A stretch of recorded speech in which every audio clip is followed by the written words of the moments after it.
We'll move on to the City Council comments. We'll start with Mr. Mulligan this evening. Well, thank you, Mayor Schwanning. Just a couple of quick comments this evening. First off, I'd like to mention to everyone and just put a reminder out there that now we're back in session with the schools and with the busing issues and transportation issues we're working through as a community, that we all look out for the little ones that are out there around the elementary schools, and especially around the high school with those new drivers that are out there. And we pay particular caution to the kids when they're out and about. Secondly, the Broad Street Bash came to a nice conclusion last Wednesday evening, the 29th. Had very nice participation, I think, for all the events, and the efforts of Mr. Wendell are to be really acknowledged and commended, because he's done a good job in bringing that together, and I think they look forward to doing it again in 2008. I think that's a real start for the downtown to begin with some good entertainment and good times. Lastly, City Council had in the work session started a discussion on the budget process, and I would encourage all citizens to pay close attention to the issues we'll be putting forth. We have an important tax levy coming up on the ballot this November to support public safety, and the City Council's decision that we'll be evaluating the budget will be very important as we move forward and look for additional information from Council as well as from the City regarding the financial implications of the levy. Thank you. Thank you. Mr. Ehrenberg. Last March at the summit, I essentially said I would be willing to make the big pitch for our upcoming levy. The fact that I'm now on the ballot changes nothing. In fact, folks, you'll hear more about that than you will about me. We need this levy. Your city's not had an income tax levy passed since 1969, the year I graduated from high school. Well, we've had a shrinking tax base. Everybody's aware of it. The time has come for us to stop cutting off our own noses to spite our own faces. That's exactly what we're doing here in Middletown. So once again, as I have in the past, I encourage you all, please, if you are not registered, please register. And for your own sakes, in November, make certain that you vote. However you vote, make certain that you do vote. Again, it's the only franchise some of you will ever own. That's all I have. Thank you. Mrs. Williams. Okay. Like many people, I was very disappointed that the school levy did not pass. But I was more disappointed in the approach that the school board took and the people who were in support of the levy took, for the remarks that they made regarding the people who did not vote for that levy. I feel sorry for our children. This must be very damaging to their self-esteem. They are valued. You can't equate caring concern for a community or for a child by a vote. I think that the Board of Education has done themselves a great wrong to do this, and I don't think I'm in the minority. I think I was among the majority. They talk about the $6. What would the $6 do? Okay, for some people, $6 would buy the basic generic prescription for a month. $6 would take care of newspapers for about 10 weeks. Some people don't buy newspapers. They can't afford them. $6 a month would be more than a pair of shoes for a lot of people. It would be coffee for a year for many people. So I would say to the Board of Education and to those that are sincerely wanting to pass this next upcoming school levy, to remember that we are people, we are persons. We don't dislike children. We don't want to interfere with their education. I think that we should not have to interfere with their education. I think that there are certain things that the school administration could have done to put them in a better light for this particular thing. I think that Dr. Price should regret that he took that pay increase. It was harmful. I think that those whose pays are being negotiated very soon or at this time should think of what they're asking, what they were asking of the people, and the light that they put us in. When children get up and say, you don't care about us, that's sad. I shouldn't have to care about them. Their parents should care about them. And if their parents are really caring about them, let them assure these children that they're not lost, Let them boost their self-esteem. Let them tell them that they're worthwhile and worthy, that they're not, their value isn't set by a vote by someone who isn't even related to them.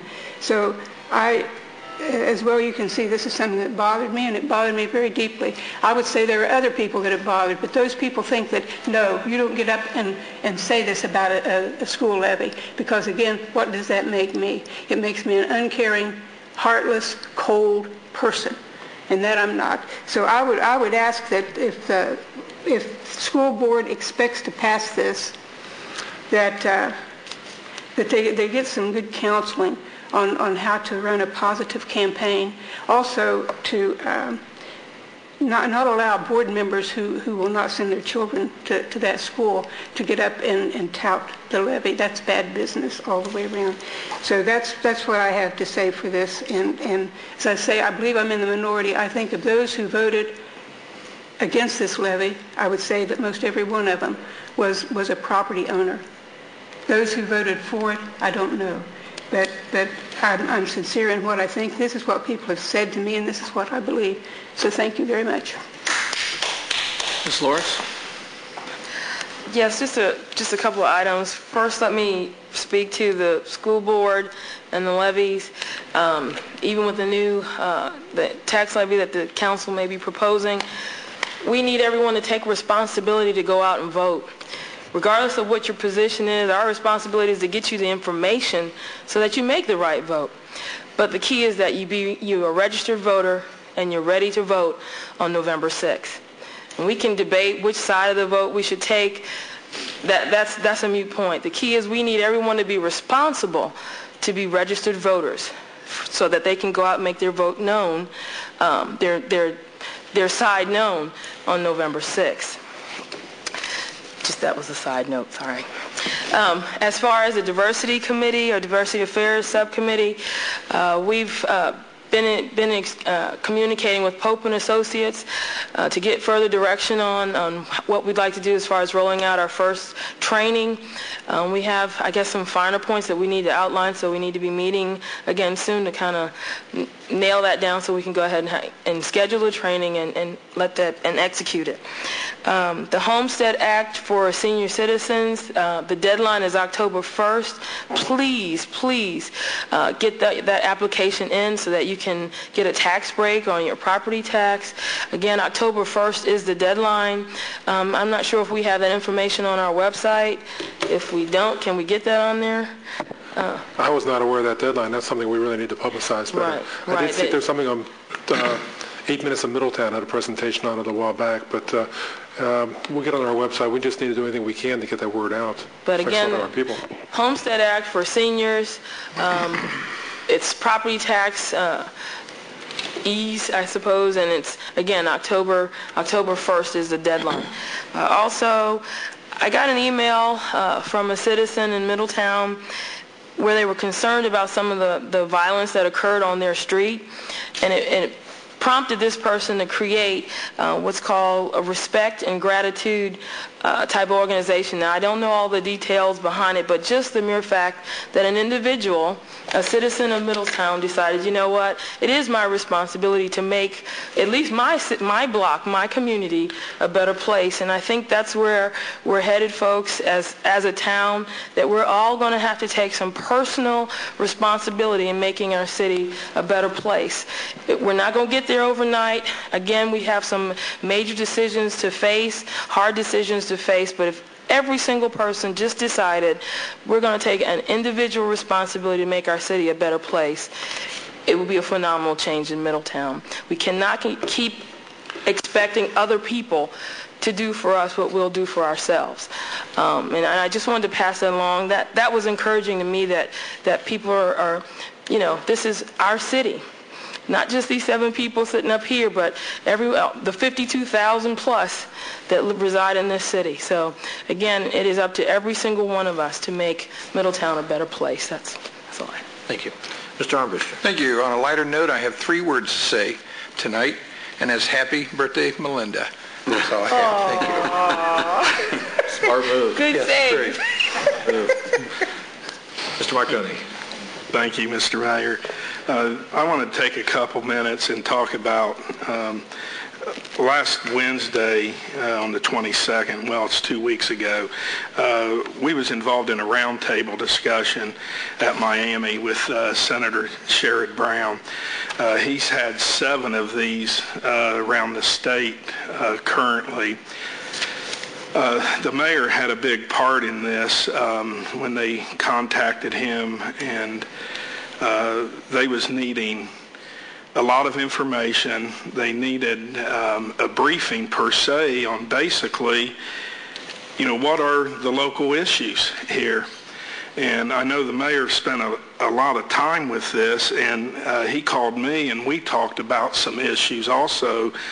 And one of the things that he mentioned that he was going to put on the list was our post office. And so I talked to the mayor and I said, well, you know what, if I get a chance at this round table, I'm going to talk to the senator about this. And of course, Mr. Hoosman was there. He was invited. Chief Hoffman, Chief Botts, Bill Murphy was there also, our economic development director. I think there was a total of, 15 to 19 that was at the actual table with us. But I brought up the issue with our post office. We've got 2 issues. We've got the zip code thing out there in Franklin, which is part of Middletown, and they've got a Franklin address. Then we've got the other issue with our building, which is just hideous. I mean, we all know it's pitiful. It's a disgrace. The Cincinnati office, well, when we got done, I went up to Senator Brown, and as Mayor Schiavone said, in the 14 years that he has been on this council, we've never had a senator, U.S. senator, that ever came to Middletown and had a roundtable with us. So after we got done, I went up to him and he shared with me, he said, Tony, he said, I'm going to make that a priority to try to help your city. And before he got off campus, he already notified his staff. And last week, we had a follow-up, which was Wednesday, and they invited Mr. Hoosman and myself and the mayor, and we met here at the city, and with the Cincinnati office. And her name is Brooke Hill, and I talked to her today, and she said that it was fine that we shared this information with the public.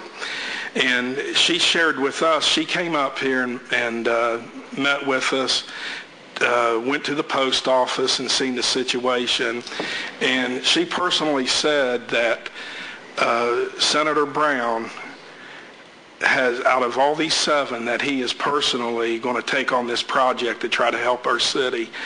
And I say, the reason I bring this up is, I'm like Jim here, he said, just to wind this down, think about this, out of all the roundtables that he's had in the state, he's chosen to do something here in Middletown to try to help us. Now, that doesn't mean it's going to happen, nor will it happen. We don't know that. But I was impressed because here's a guy that he don't care if you're Democrat or Republican. All he cares about is helping people. And I was impressed with that, and because he reaches across the aisle in the Senate. But, hopefully, as Brooke shared with me today, she was expecting a phone call today to get an update that hopefully it's not going to go on the back burner. And like I said, it may or may not happen, but I'm thankful that we finally have got somebody in Washington that is willing to try to help us. Thank you, Mr. Mayor. Thank you, Mr. Marconi. And just a quick follow-up to what Tony was saying about the senator, and they brought this to our city, and they also talked to Hamilton in this area. And what he's looking for was, some ideas about the education issues that we have here, economic development issues, where the federal government can step in and help with housing. We covered a lot of ground in an hour and a half that he was with us. So it was a great meeting, and I really think he's sincere in wanting to help our city and this area of Ohio, and really throughout